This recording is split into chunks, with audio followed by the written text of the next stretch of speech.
The healing has to be in the coming together in the minute particulars, in the body and in the story that's actually our experience and not some idea about it.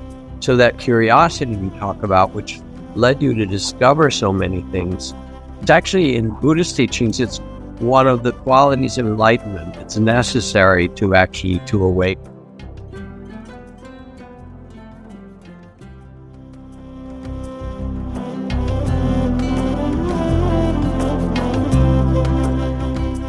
Hey there, and welcome back to Jack Kornfield's Heart Wisdom Hour podcast on the Be Here Now network. I'm Ganesh, honored and grateful to open the door to episode 244, An Autobiography of Trauma, with Dr. Peter A. Levine. We do these podcasts each week, so it is always exciting when a fresh new episode comes along. And this is one of those weeks.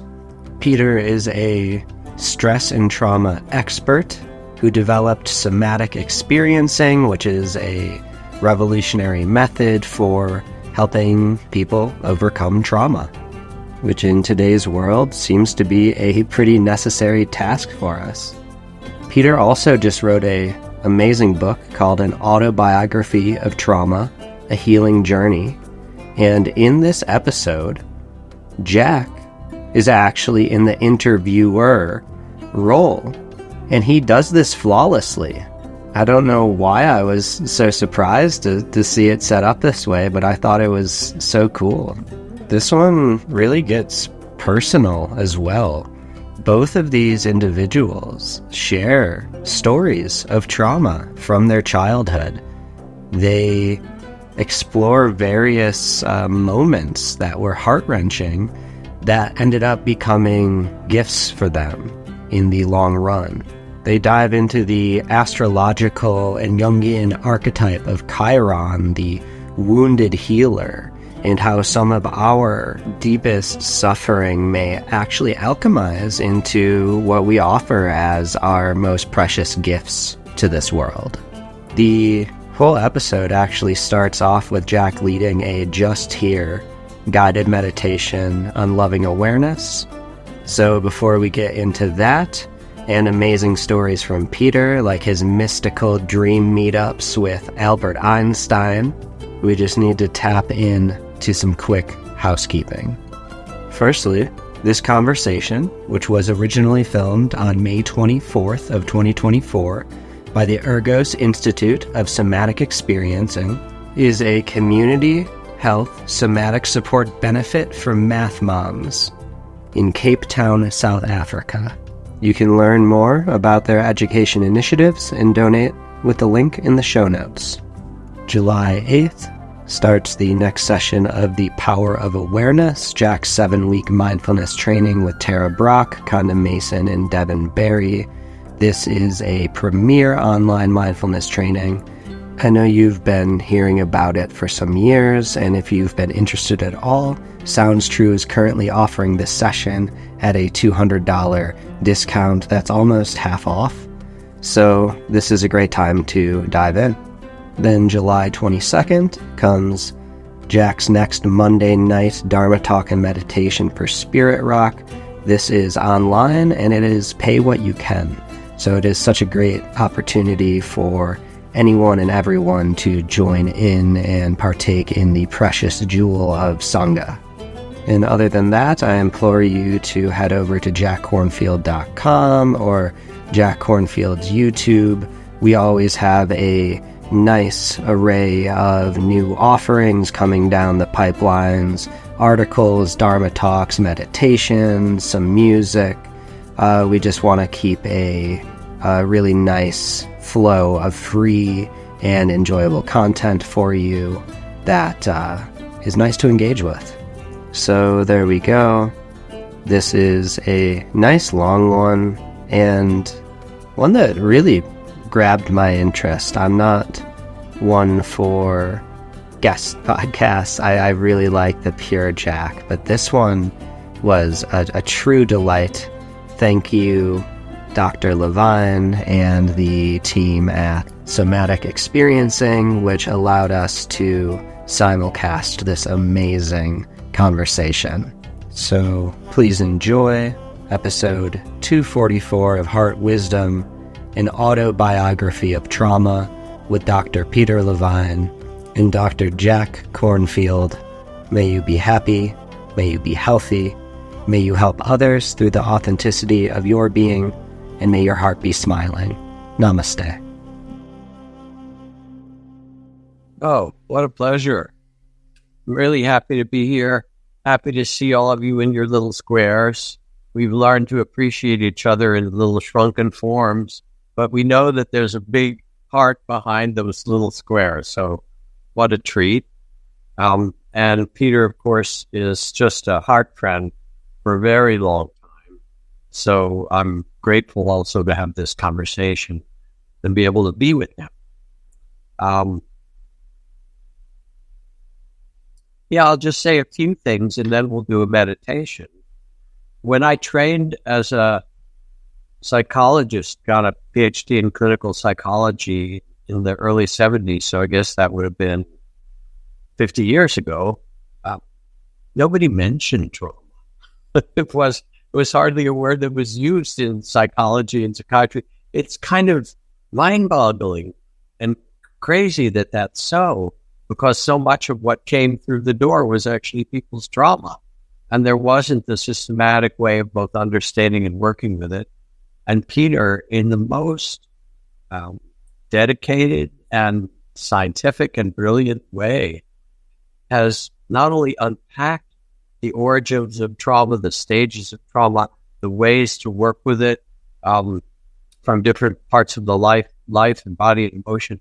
He's sort of done the cartography of this somewhat unknown land, and his work and a few other colleagues with him is really changing the whole field of Western psychology, psychiatry, healing in all these different ways. Pioneering and fantastic. And as I began to hear and understand and learn from Peter and some others, I've now been training teachers for about 40 years. I've been teaching for 50 plus. I started to insist that all our meditation teachers that I was training did trauma training as well, because as people get quiet and turn inward, then part of what's waiting to open and to be healed is trauma. And it's absolutely critical that we understand the origins, and equally important that we know about the healing of it. It's like the Buddhist teachings of the Four Noble Truths, the first of which is that life has suffering. Okay. But that's not the end of the story. That when it's faced with compassion and mindfulness and skillfulness, there's a path to the end of that suffering. And part of the work that Peter has spread worldwide in this amazing way is a path to the end of that suffering that so many people carry. So let's do a meditation for 5 or 10 minutes. We'll see, as a way to start, just to get here together and quiet the mind and the heart and the body and so forth. So if you would, let yourself find a way to sit that is comfortable and at ease, stable, gracious.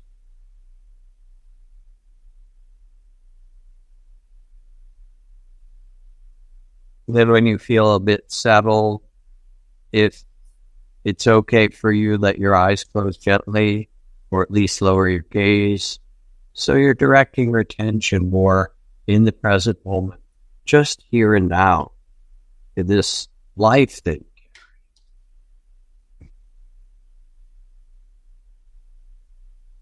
Let the eyes and face be soft. Loosen the jaw. You can relax the shoulders. Let the arms and hands rest easily. Let the belly be soft and the breath natural. And let the heart be soft as well to receive the experience of being alive with kindness.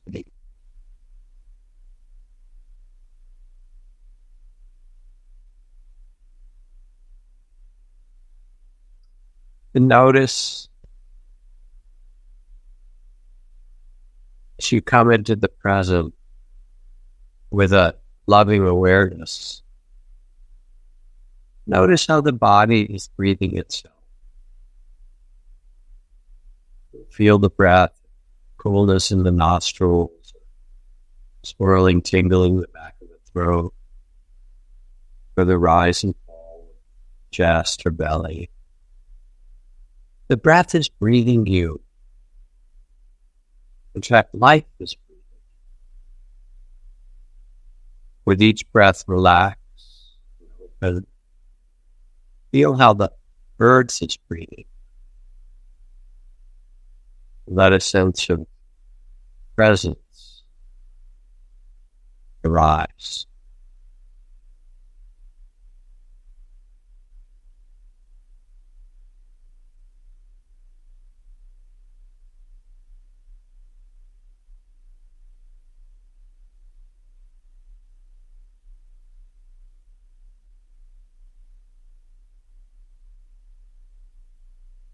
Relaxing, present, ease.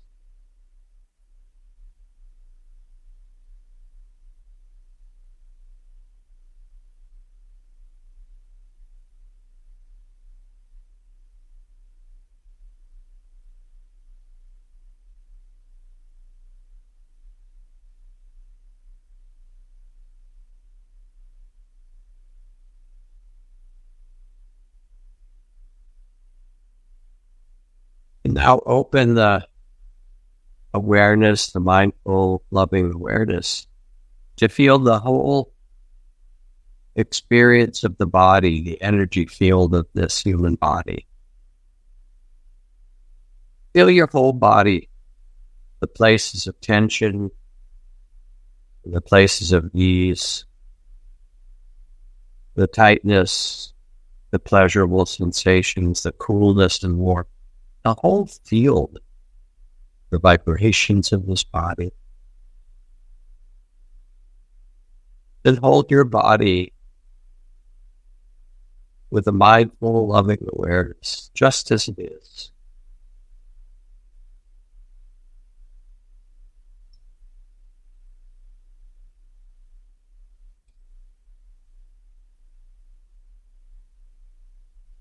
Notice especially all the things that your body carries for you, the tensions, the pains, the struggles you might have, trying to do it right, the survival needs, the hopes, all this carried in your body.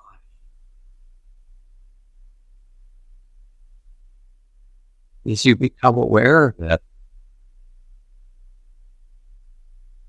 as if with a gracious bow, you could say thank you to your body.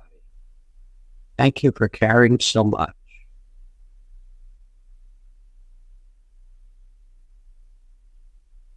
Thank you. I'm okay just now. You can relax. You can relax just here and now. I'm okay. With this kind invitation to the body, the gratitude for caring so much,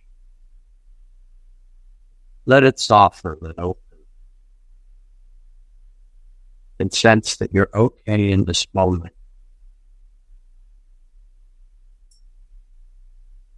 Just here.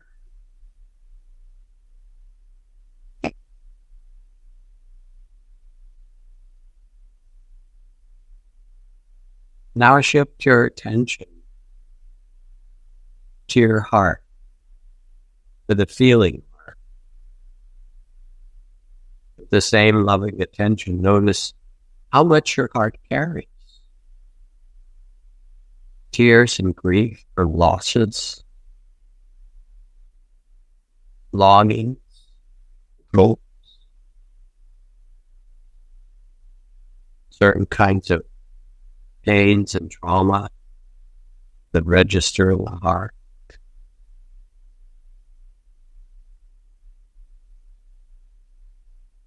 There's sadness, at times anger. The heart holds fear and anxiety, all these difficult things.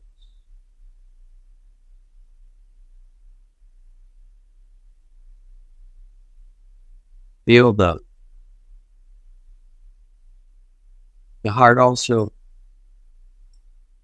holds joy and hopefulness and a dancing spirit, aliveness.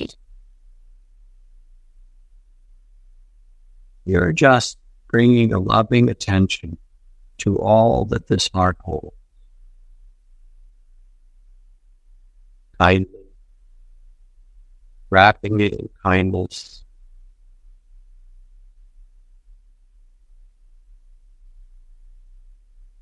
And say, thank you, dear heart. Thank you for carrying so much. Trying to keep me safe, protect me.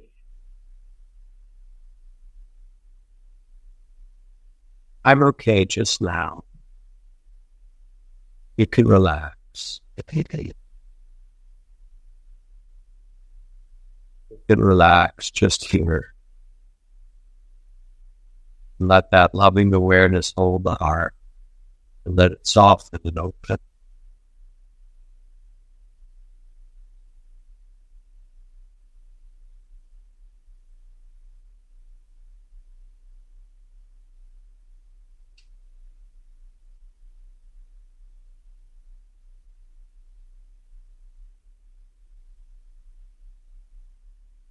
I'm okay just here.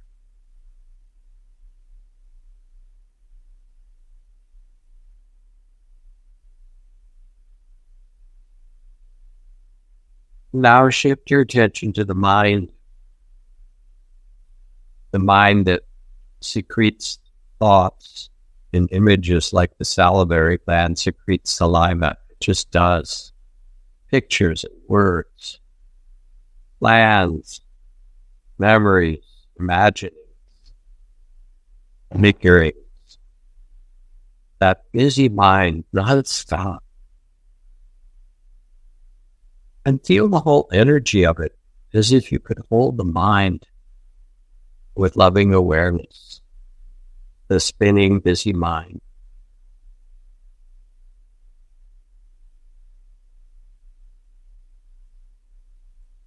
Feel all its energy and speed and all the things it's trying to figure out and plan and do. As you feel the energy of the mind, relax, make a little bow to it, and say, thank you for trying to protect me. Thank you for trying to keep me safe. That's what it's doing. Thank you for caring for me.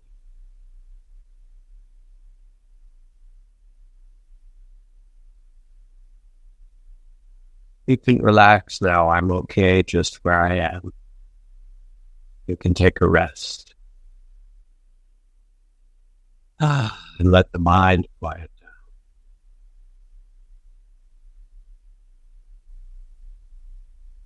I'm okay just here. Thank you for all your hard work.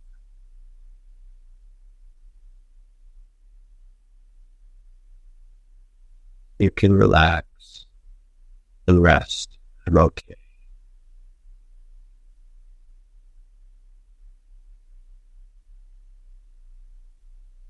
And rest in the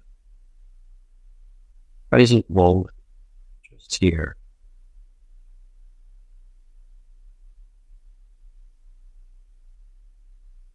With a quieter mind, being easier heart.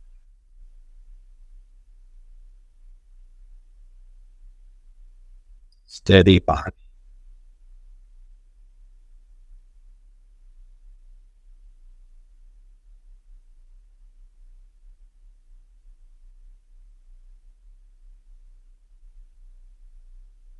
And finally, notice that you have been mindfully aware of or noticing the breath in your body, all the different experiences, the heart with all the emotions,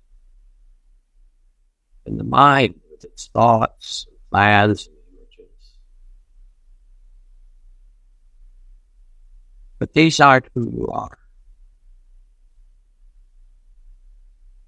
You are the consciousness. You are the conscious awareness that notices all these things.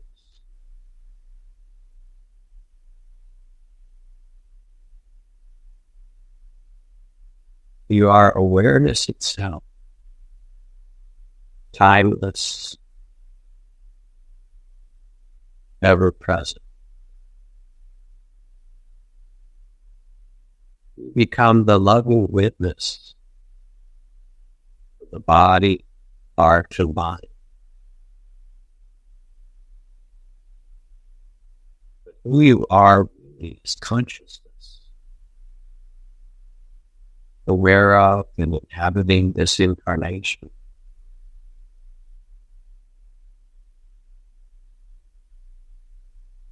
Awareness is spacious like the sky, timeless, open, knowing what's present.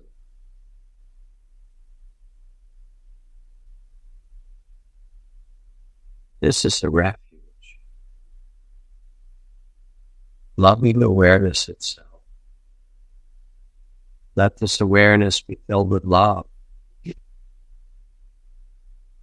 for all that's created, for all that it is.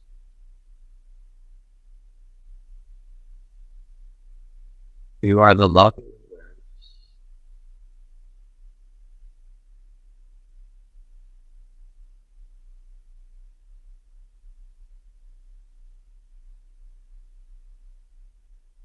And from this quiet, wise, and spacious attention, you can tend your chores, your body, emotions, and patterns from a place of stillness and spaciousness.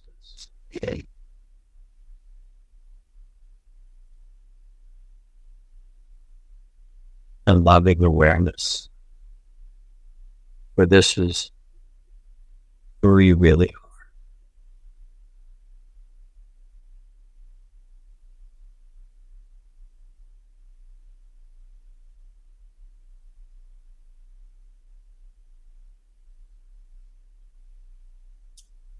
So thank you.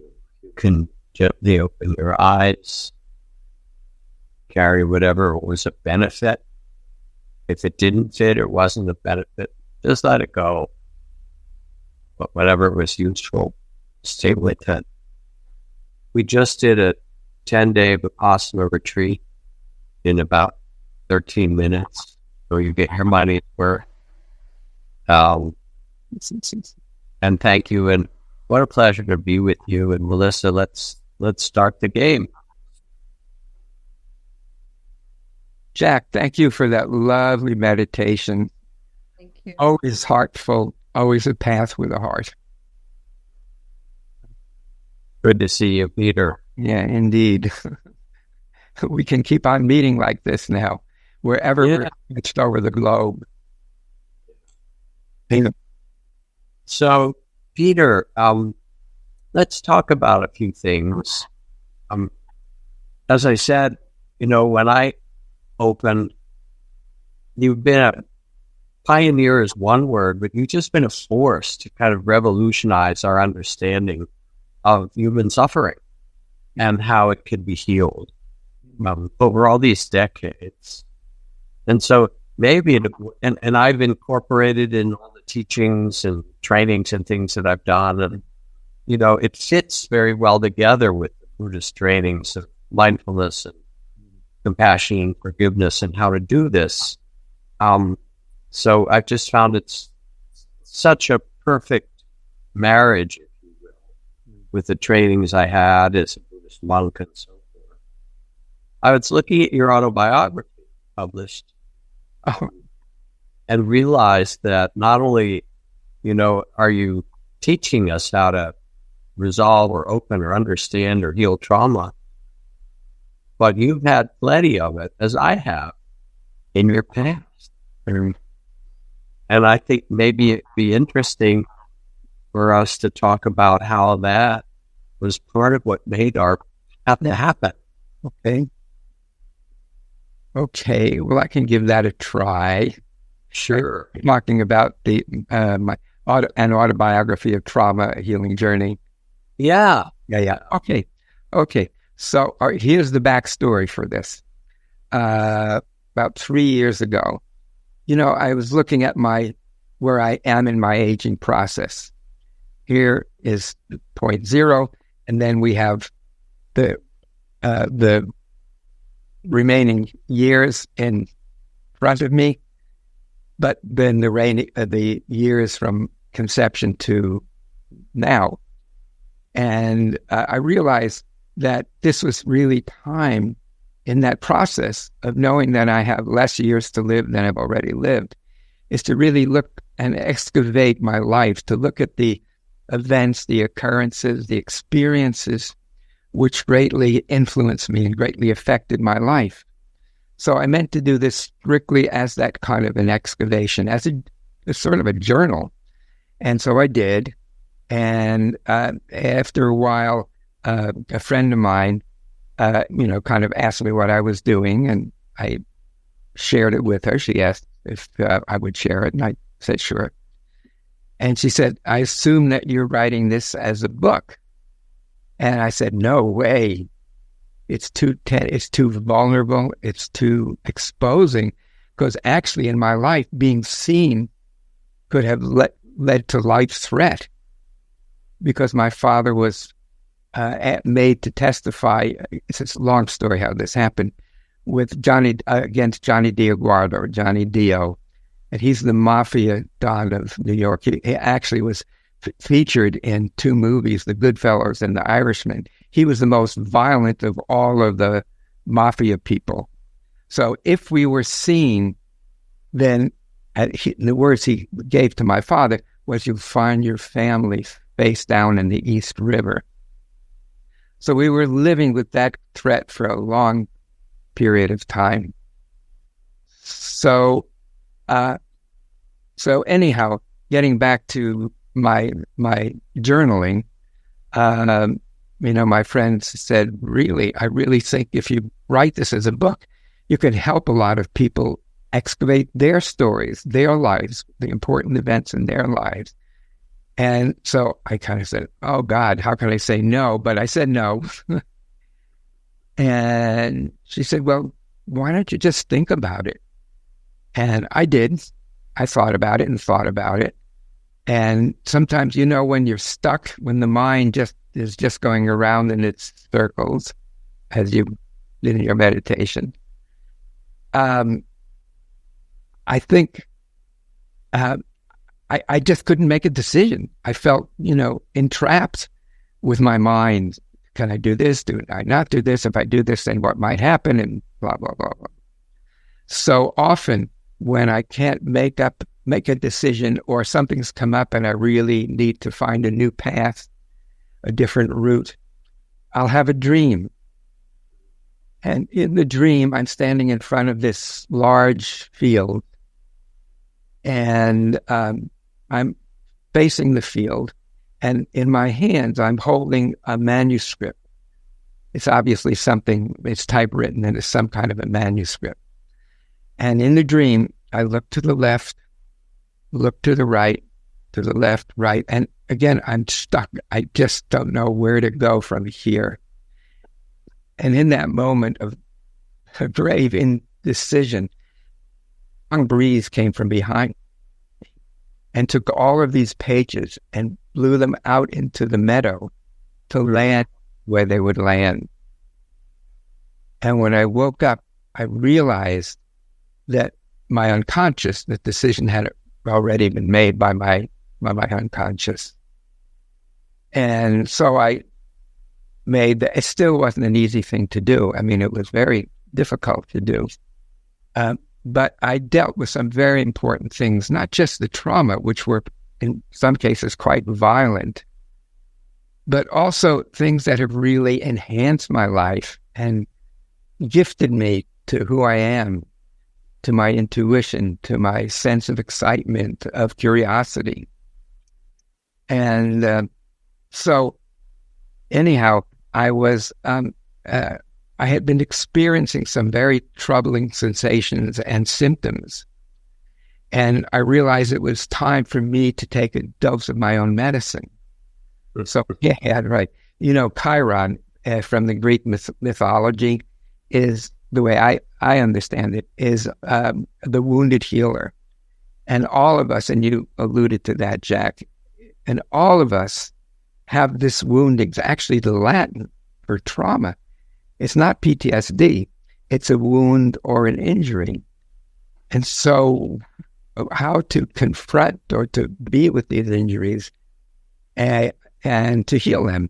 And so I asked one of my students, a wonderful, wonderful woman, to sit with me and to see where we would go in following these sensations and feelings and fleeting images that were coming into my mind's eye.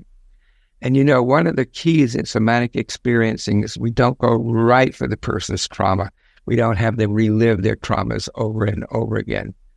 We have them touch into different aspects around the periphery, but never just going into the core of the trauma over and over. So when we started working, and she was having me follow my sensations and noticing feelings and thoughts and images. And the following memory came into my mind. I must have been about 4 or 5 years old. And it was my birthday. And my parents, I think they must have snuck into my room at night or early in the morning. And they laid train tracks, or model train tracks, underneath my bed, out into the room, then back to the other side of the room, and then back underneath the bed again where the tracks connected. And when I awoke, my first image was of this train going around the tracks. And I wouldn't say I was excited. I wouldn't say I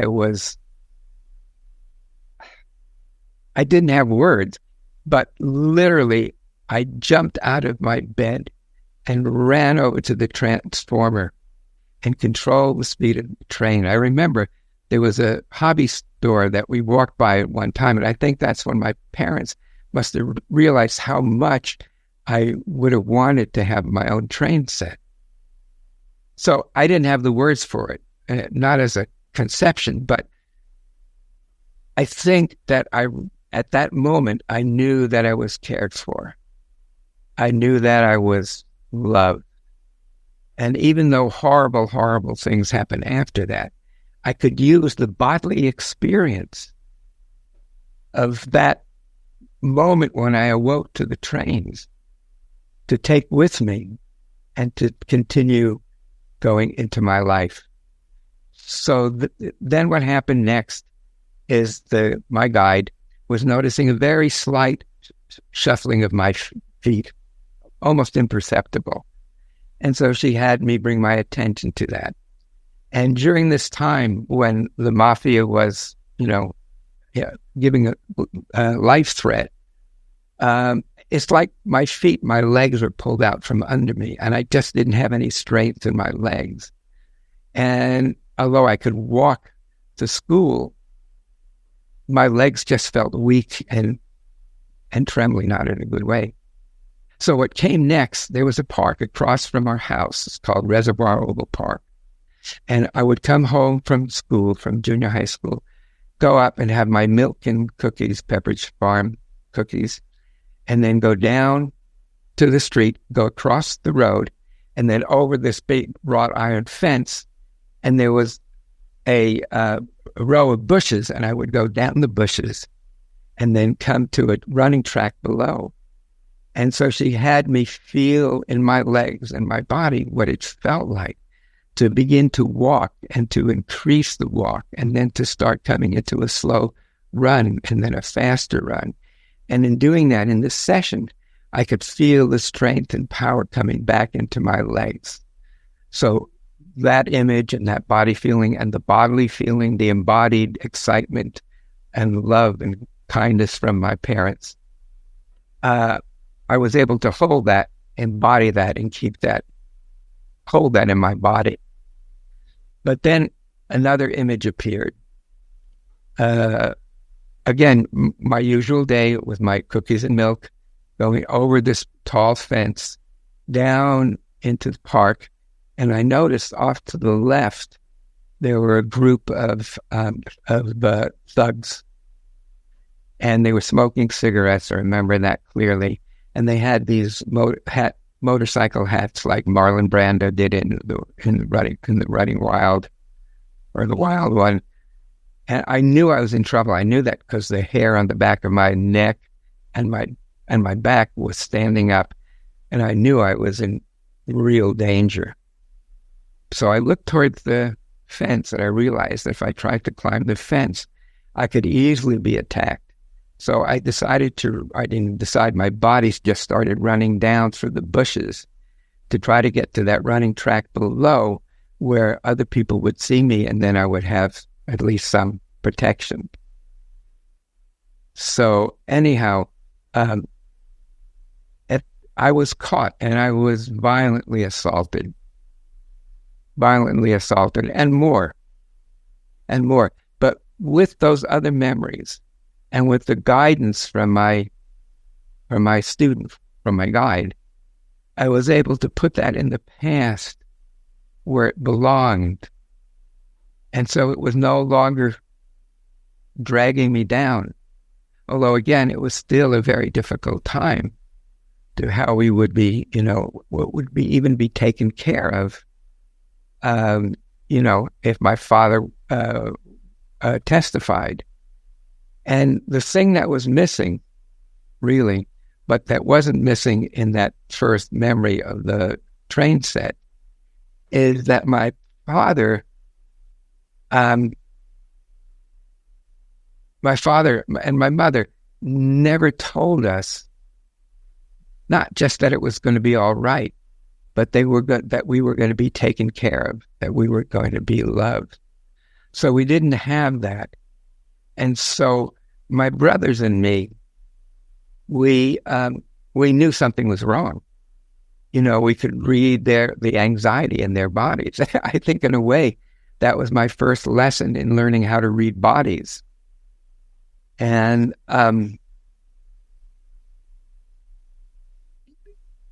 we never talked about it. It was never talked about it. And so we went on. It wasn't until a number of years later that I received the letter. This started when I was about 8 years old. Then I'm at University of Michigan, and I get a unsentimental letter from my mother just saying that my father had surrendered to the sheriff and was now in prison.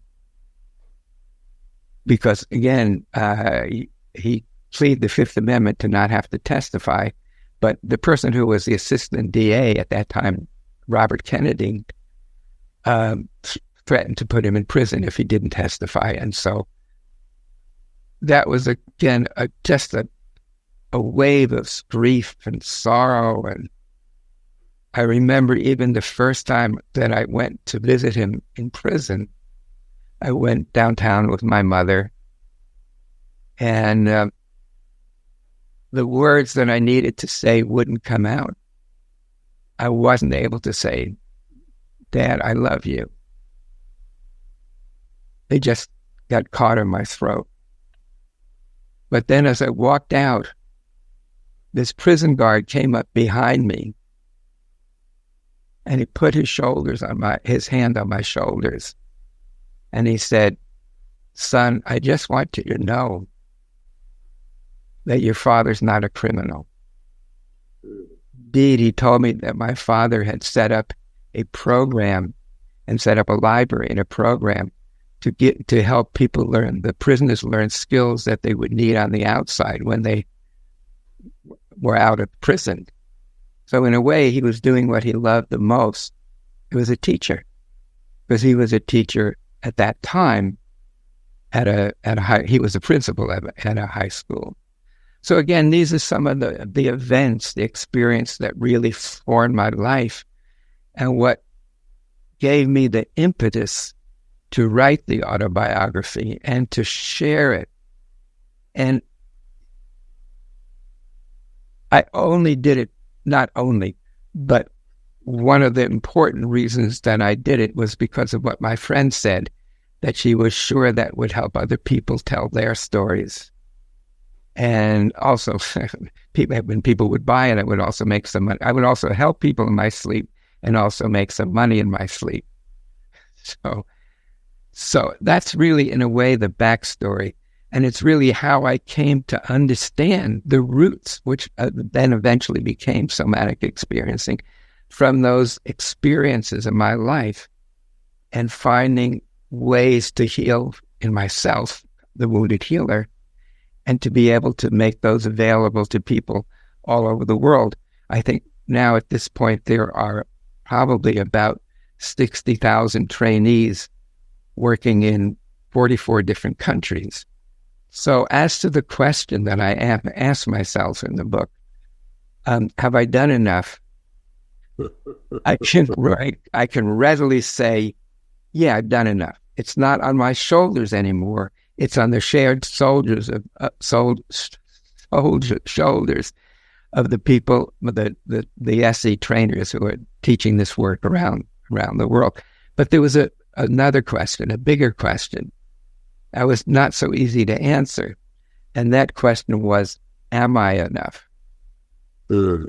And I think, in a way, writing the autobiography was an attempt to answer that question for myself.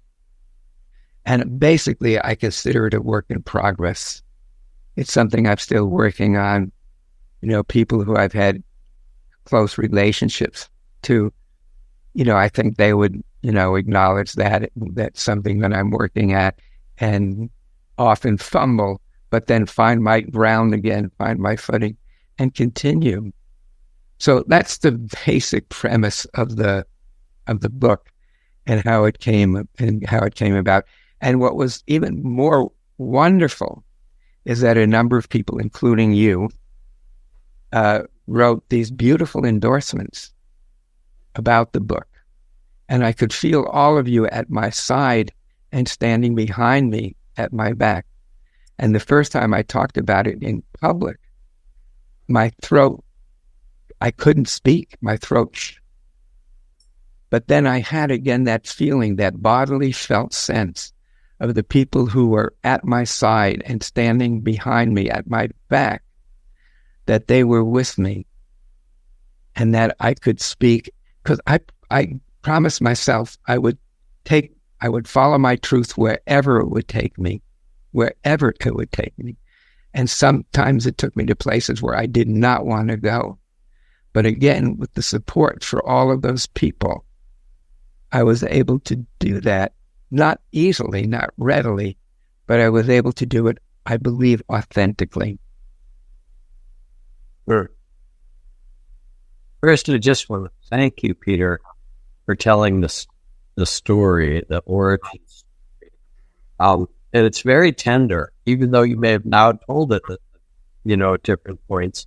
Just to hear you tell it in person, for me and for those listening, it touches us in a way, because we're with you as a kid, whether it's the 5-year-old or the one who's running away from the thugs who grab you. It's really tender. And you also, you gave a number of gifts to people. The big one, to me, one of the big ones, is the gift of trauma. I don't know if there's a book about that, but there's some way that the trauma that you describe also set the course of your life to find not only your healing, but the healing that you could spread to so many other people. Yeah. That you somehow you're saying to us, yes, you got your trauma, and it can turn into something that you use and that animates and in fact brings you to greater understanding and well-being. So there's that. I also remember I was teaching a class at one of the main schools for psychics in Berkeley. Oh, yeah. I didn't have to do it. And the woman who was running the class and running the schools, she said, almost all my best psychics are traumatized children. Yeah. She said, because they needed to know, like you, they needed to keep that channel of intuition open. So when the car pulled in the driveway, they would know if their dad was drunk or got to come and beat somebody. And you're describing, again, talking about the gift of trauma. Yeah. You learned how to pay attention. And from all of this, it was like an education in that way of your sensitivity. And you brought it to this work. And then the next thing that you unpack for us with these images is not just your dreams, but how you found it in your body, which is part of the root of somatic experience, soma of it. Sure.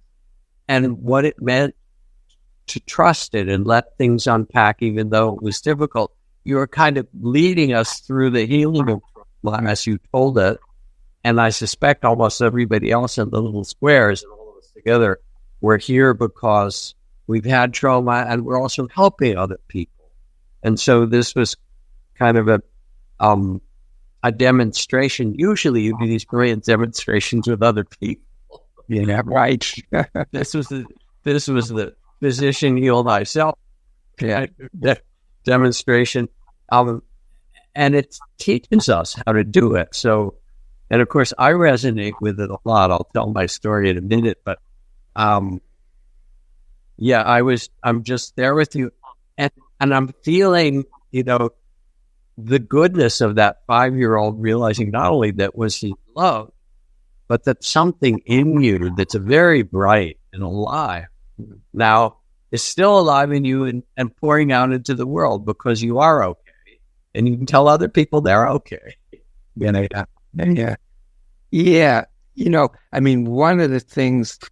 One of the gifts that I had was curiosity. And when I've worked with individuals over the past 50 years, when you can open to that place of curiosity and loving kindness, is that something already starts to shift. Yes. You may not be there all the way, but you're on a path. You're on a trajectory. And the other thing for me was persistence. I never gave up. I continued to go on, and continued to go on. And again, there were times when it was very difficult. But I believe another aspect that I had, gift that I had, was of courage. Yes. Yeah. That I would go where angels fear to tread. Yeah. Yes. So that curiosity, I've also learned it, and it's funny, even as a teacher, when I was a young teacher, people would ask questions, and I'd come up with an answer. That's what I learned in school. You ask the teacher, they have the answer. Of course, turns out you don't have the answers often. So I've learned that training other people, I turn it around. Usually when people ask me something, and my first response is to say, what makes you ask? Because they might say, okay, Jack Kornfield, you're the Buddhist, whatever. Tell me about karma. And I could go on. Right. I could go on for an hour about this kind of karma and that kind of karma. And instead I say, what makes you ask? And someone might say, well, my brother just died in a car accident. Or my cousin just won the lottery, or on all these things. And the way I will respond then, I lean in and, okay, you're holding the grief of the car accident, or you're wondering what to do when this person just won $10 million in the lottery, whatever. the the healing has to be in the coming together in the minute particulars, in the body and in the story that's actually our experience and not some idea about it. So that curiosity you talk about, which led you to discover so many things, it's actually in Buddhist teachings, it's one of the qualities of enlightenment. It's necessary to awaken, a factor of enlightenment.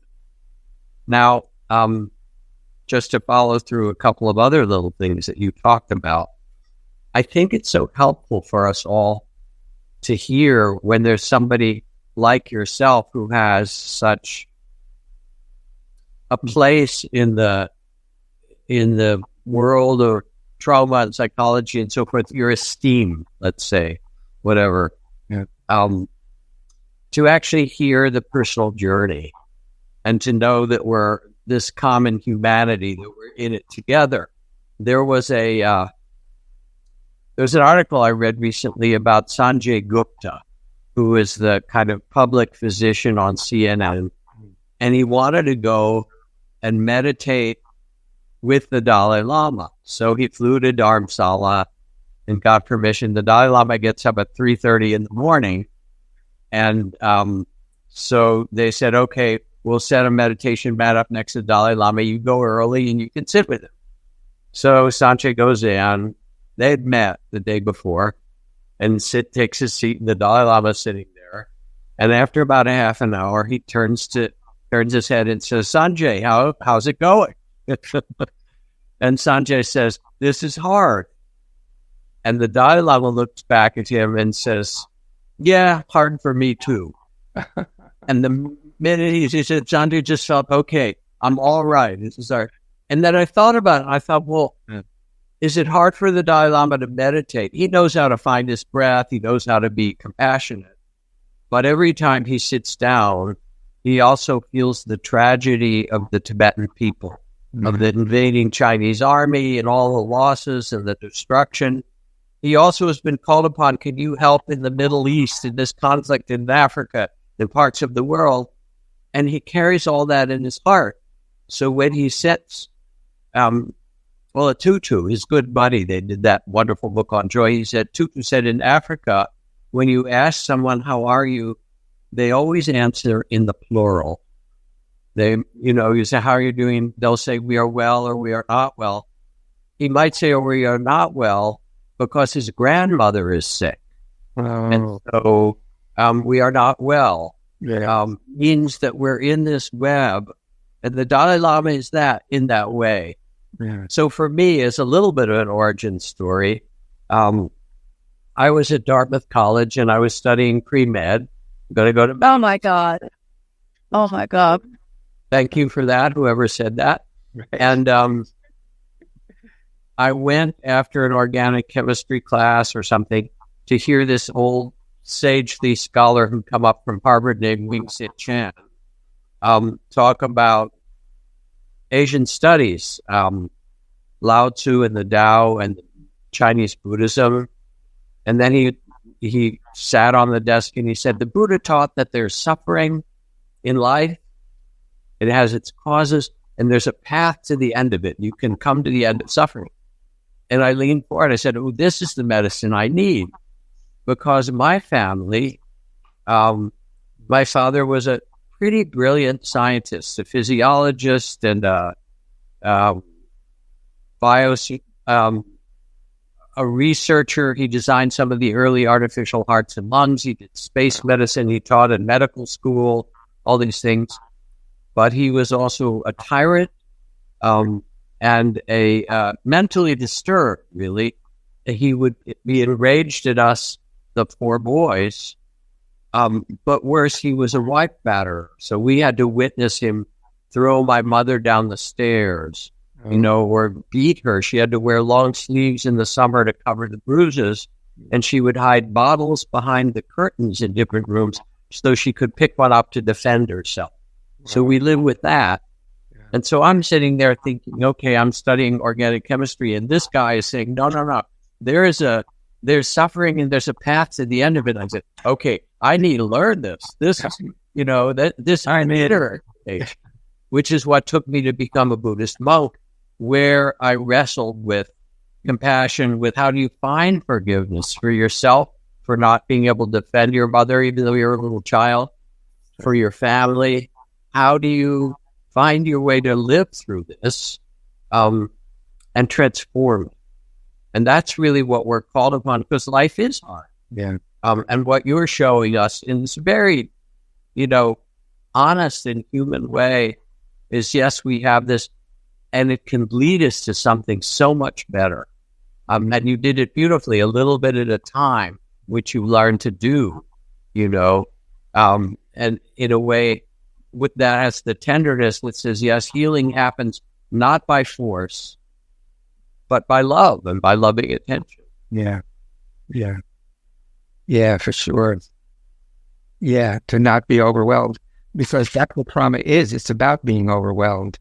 And so if you're overwhelmed to the nervous system, to the brain and the body, it's not any really different than having the trauma again, re-traumatize the person. You said something about asking questions, and that reminded me of another part in the book, because in the early 70s, to mid 70s, I was beginning to develop somatic experiencing, or the roots of somatic experiencing.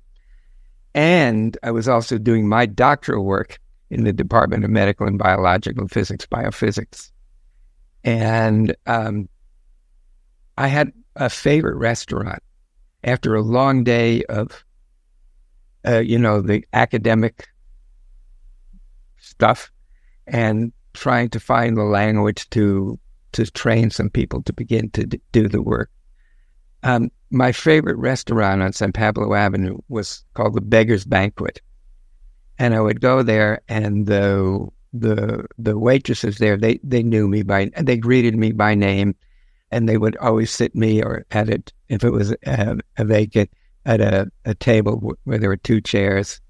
And I would almost always start with a warm bowl of soup and some French bread that was like crispy on the outside and soft and moist on the inside. And I would just bring that into my mouth and down into my belly.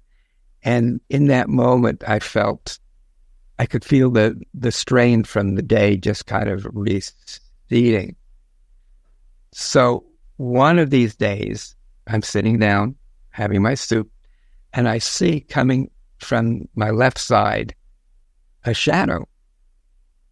And I look, and I see an old man with crazy hair, and wearing a crumpled sports jacket that was probably 2 or 3 times his size. And I realized, and then he pointed to the other chair, and I assumed to ask me to invite him. And I said, and I nodded to him, and he sat down. And then I realized, oh my God, that's Albert Einstein. Now, as a scientist doing his doctor work in biophysics, I know that Albert Einstein wasn't sitting there with me, but it sure seemed like he was. And there's a thing which Carl Jung described called active imagination, and it's really a way of the unconscious and conscious minds can really interdigitate and to weave together. And I read more about it, and it said that this is something that it's a quality that children have, but all adults lose it. And I thought, holy mackerel! I mean, that's what as adults we need that more than ever, more than anything. So anyhow, during this time, I would ask him questions. And instead of giving me answers, he would ask me questions about my questions. That's what kind of thoughts.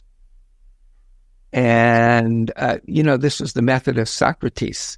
Yes. Socratic inquiry.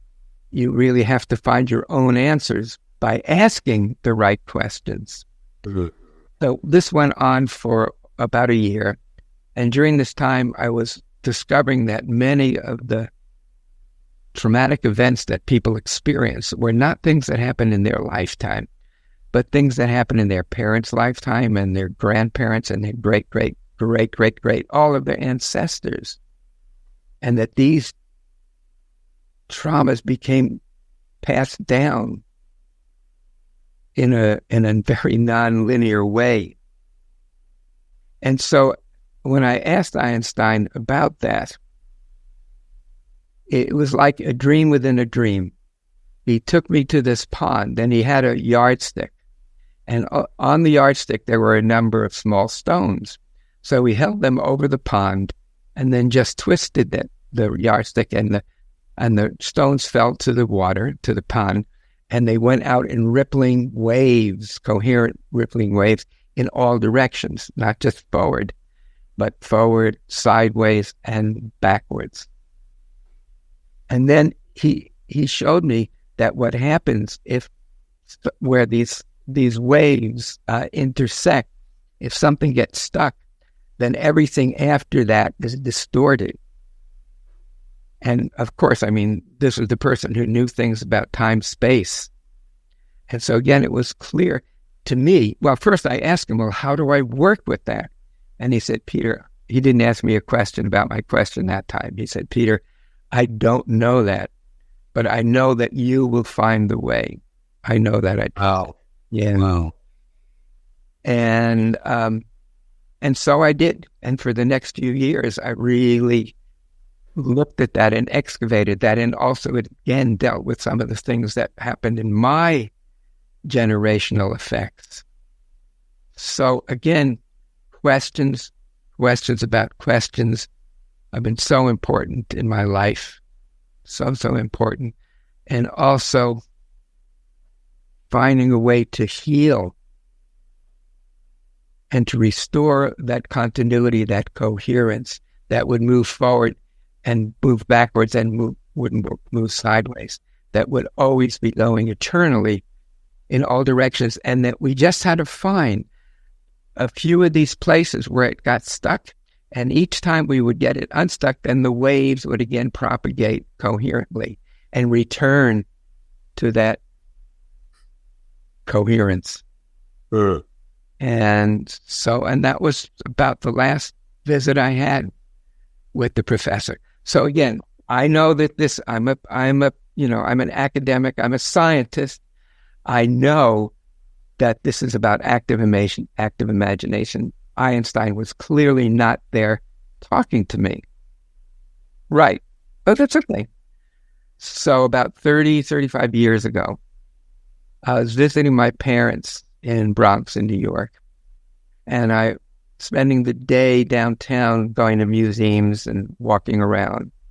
And then when I came back, I took the D train up to 205th Street, climbed up the hill, opened the apartment door, and I saw my parents sitting on a couch, on a sofa. And I noticed a bookshelf above them, like bookshelves here. And one of the books that stood out was Einstein's theory of relativity. So that prompted me to ask my parents, especially my mother, to tell her about my experience, my imagined experience with Einstein. And she stood up straight and she said, Peter, you didn't imagine it. What? I mean, it literally took my breath away.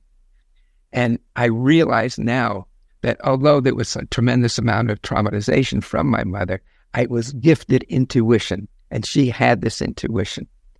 And she said, Peter, when I was pregnant with you, when you were 8 months in utero, your father and I were canoeing on this lake in New Jersey, and a wind squall came up and tipped the canoe, and we couldn't right the canoe, and we were sure to have perished. And of course, I wouldn't be talking with you today, Jack, and to the other people who are listening.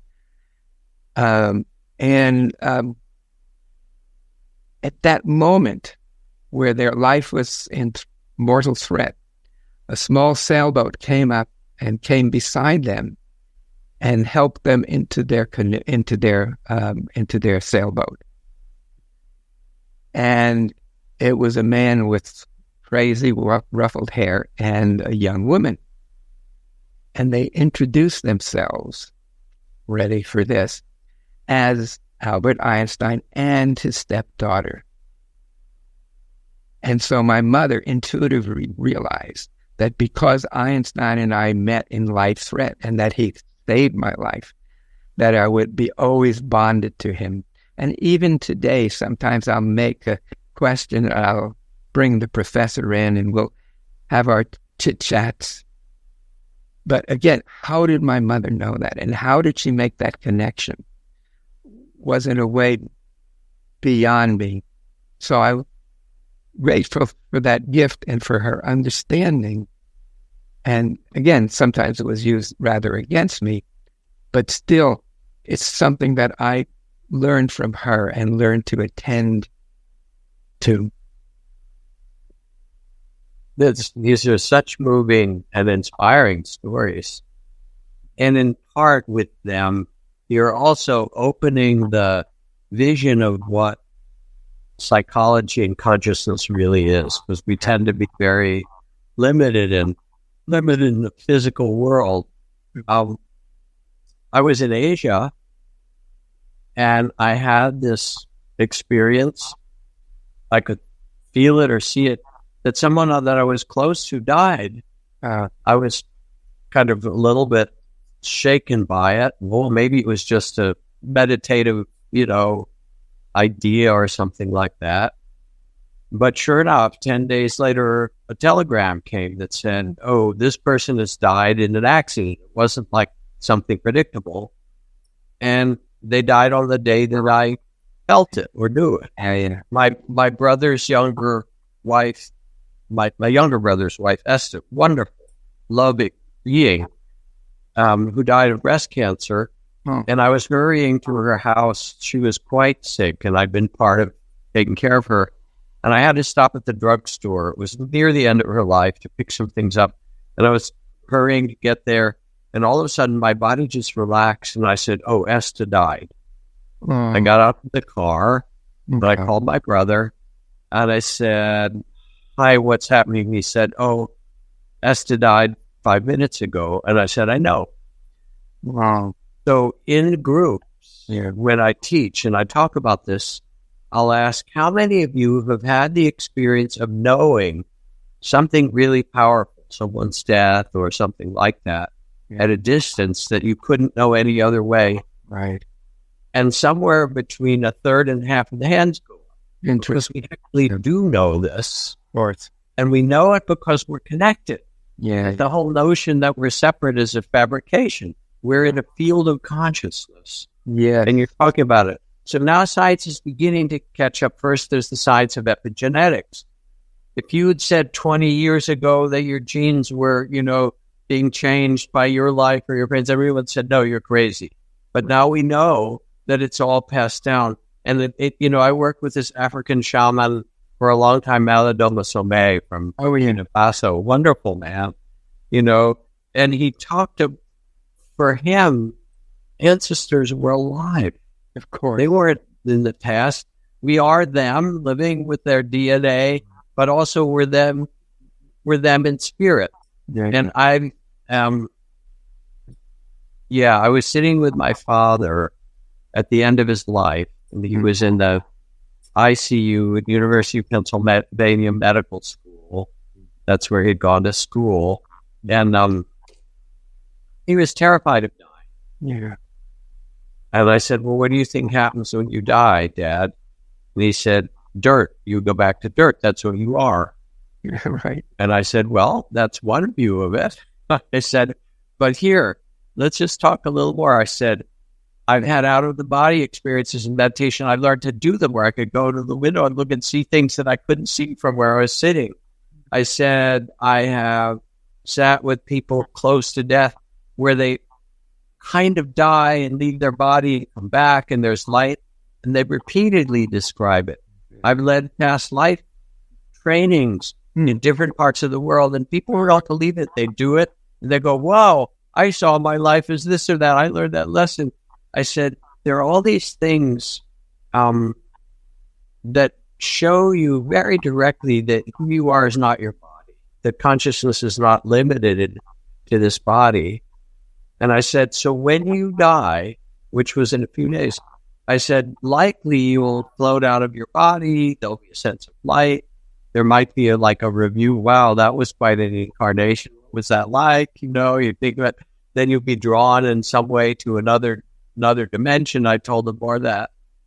And he was sort of shaking his head. And I said, listen, you're a scientist, right? You can't have a conclusion. You have to wait and see. And if it happens, remember, I told you so. But there's something we're now learning. We're beginning to learn. It's psychology and science and so forth, that there are much bigger dimensions, whether it's intuition, whether it's Einstein's knowing outside of time. And your work, not only is it the work of healing, but it's really the work of, the Africans would call it soul work in some way. It's something that transcends this incarnation, and that we get bigger and we understand life from, a place of vastness. Yeah. Yeah, no, for sure.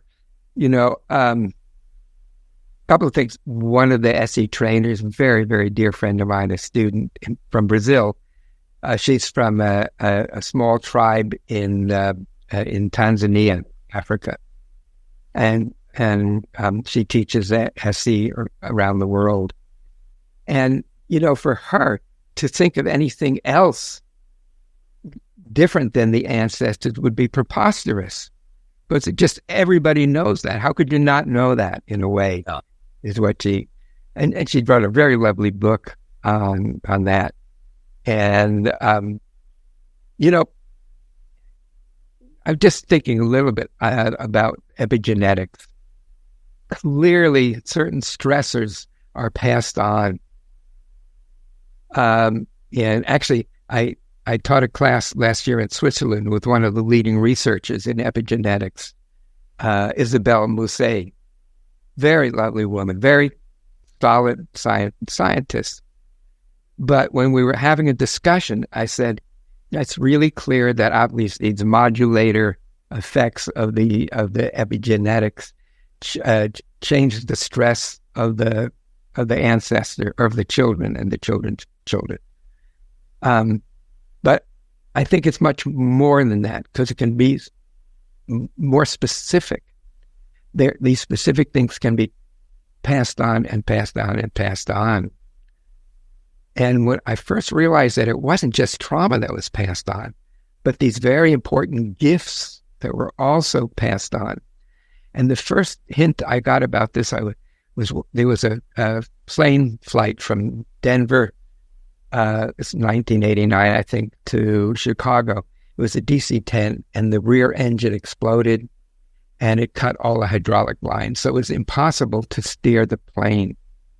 So the pilots tried to make a landing using just the thrusting of the engines. So they landed in a small regional airport in Sioux City. And when the plane hit, it broke into pieces, and there were fireballs and explosions. And so I was working with one of the people, a woman named Katie, who was in that flight.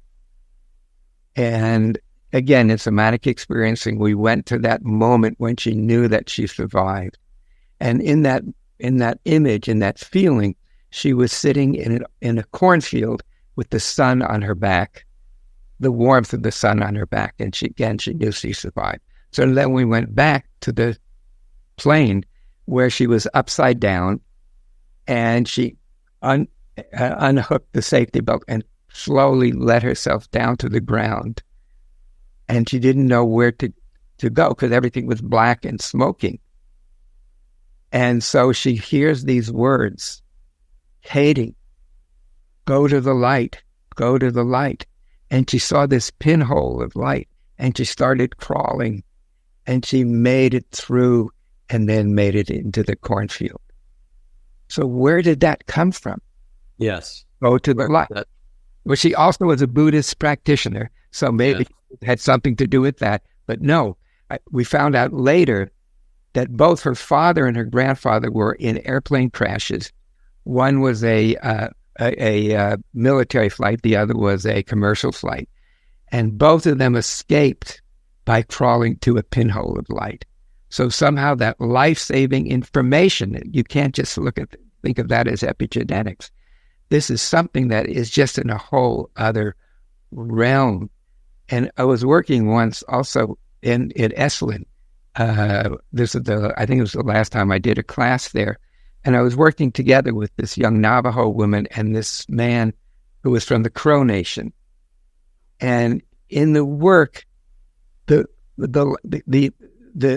Navajo is not a written language; it's only a spoken language. And so she was getting the information from her from her ancestors, and she was using that to teach her children at home to have that language.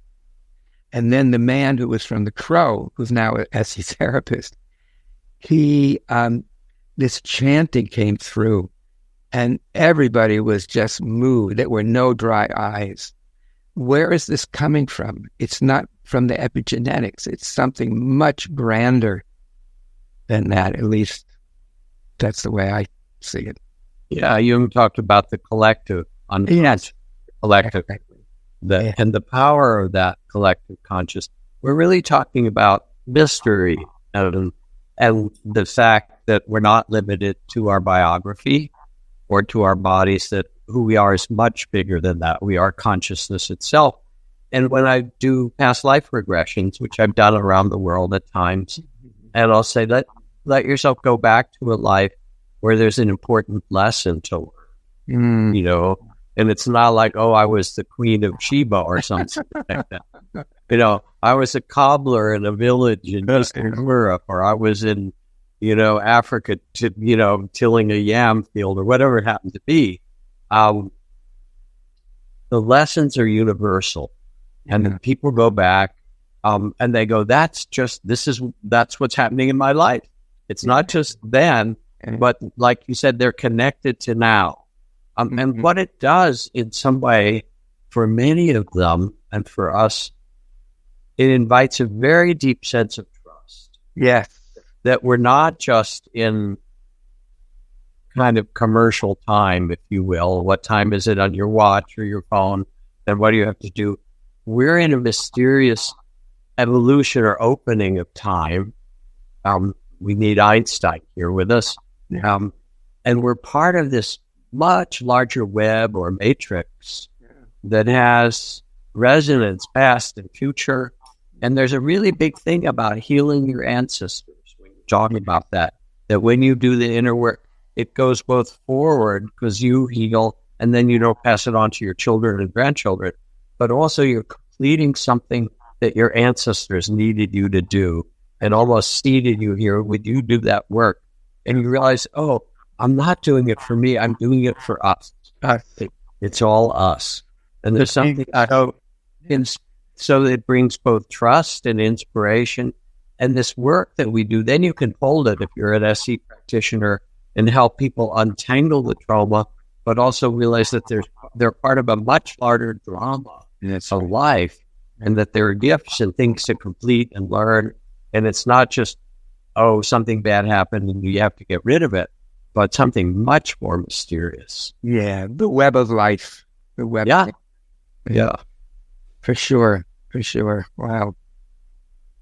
Yeah. There's something important, too, about stories, Peter, because you've told stories today and even more in your autobiography. Like told a couple working with combat vets who've come back.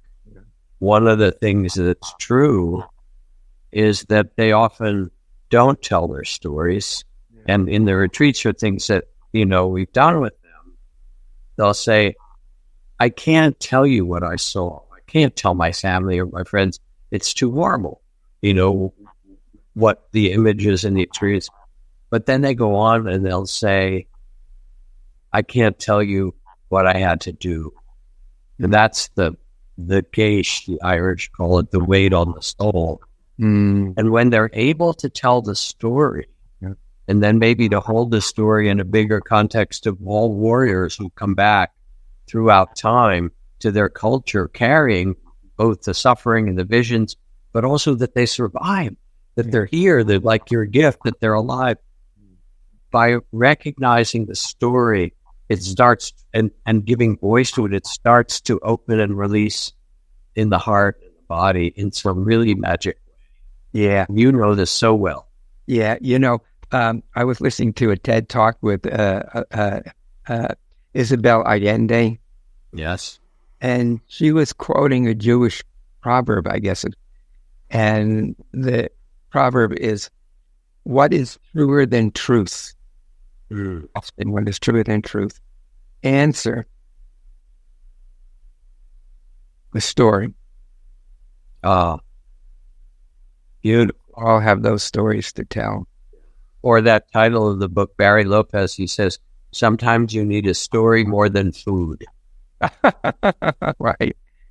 Yeah. To heal. Yeah. Wow. To see if anyone sent in questions. How can we open more to the mystery so it can manifest more in order to build this deep confidence? Yeah. Well, I mean, we both could answer in some way. Part of it is warm hand to warm hand. When you hear these stories, it begins to resonate you, sort of like somebody playing the violin and another violin on the table. The strings resonate. We're not separate. And you hear them, you go, oh, yeah, I remember I actually knew when my aunt died, even though I wasn't there, or I actually listened in my body and it told me these things. And I don't always listen, but I can. And then the fact that you're here means you survived. Yeah. More than anything else, it means, and that means that the world and the universe has conspired for you to survive in this amazing world. So you start to resonate with those who understand this and hold that field of trust. Yeah. And then you realize, oh, I have it too. It's in me. Yes, you can do it in meditation and practice, but in some way, it brings you back to a knowing. As one of my Zen teachers say, we would ask him different questions and he would look back and he'd say, you already understand. You actually carry this. But I don't know, Peter, what do you have to say about that? Well, yeah, I mean, I think somebody did a study to disprove that people knew, like when some cataclysmic event occurred. Yeah. So he did research on this, and he had to conclude that it's, in most cases, that's exactly what happened. And I think questions. Maybe there's one other thing I just wanted to say. In I probably use your guidance on this, Jack. On the last chapter of the book is called Living My Dying Through the Eye of the Needle. Realizing, again, that question I started with, where I knew that I had limited time and how I was meeting and not meeting that. And what happened as I started to be able to explore that a little bit and open to it and open to my fear of that, an image came to me. And it was an image of myself as an 18-year-old toddler. And I really... 18-month-old. 18, what did I say? Oh, yeah, 18 months, right? Toddler. You're still toddling, but that's a bit... We all are. Okay. I hope. Yeah. And so I realized that connecting to him was connecting to that purity, to that essential nature. And if it's okay, I just show you. It's here somewhere in the book. It is... So here it is. Oh, wow. We can all see it. It's fabulous. Yeah. That's the joy of the Buddha right there. That's right. With exuberance, with curiosity. Yeah. and with connection. So we're winding down. We're just about done. And the story in the Chinese tradition is Lao Tzu, who had been working, I don't know, in the local court or government or something like that, and teaching his Tao, whatever he could, or whoever would listen. He went out the Western Gate, out toward the distance. The Western Gate is metaphorical in some way. It's the setting of the sun, but also just to leave his identity, sitting on a water buffalo, as the story is told. But before he went, he took some scrolls and he wrote these, 64 poems, which are the Tao Te Ching, probably the wisest book ever written. And I think of you, Peter, myself too. I'm about, I'm 79, so I'm a few years behind you. But I think of you in some way offering your gifts through the autobiography, the stories that you're telling. You're a little bit like Lao Tzu saying, all right, I've done my work, I've done my journey, and here are the gifts or the stories that now will touch your heart, and you get to carry it. And I wonder if there's anything to add to that. No, I'm going to have to look that up. Yeah. I have to look that up. One of the sources for me that's been quite valuable is the I Ching. Yes. And, one of the places where I teach in Germany, in Bad Boll, right about 5 minutes walk from the center there is a graveyard, and Wilhelm's grave is there, he and his wife. And instead of a tombstone, they have an obelisk like this, and then stones on the bottom going around with the hexagrams. Yeah. And he was buried with the hexagrams. And every year they take me there, and we, I sit and just feel and meditate with Wilhelm. Well, we've been sitting and meditating with you, and I know Melissa wants to explain to us how important and how valuable our support could be for these women and communities whose lives are being changed in Africa. Yeah. Peter, I love you. This is great. I've so benefited. We have a friendship that's very deep. Yeah. And this has really been loving it. Yeah. Thank you.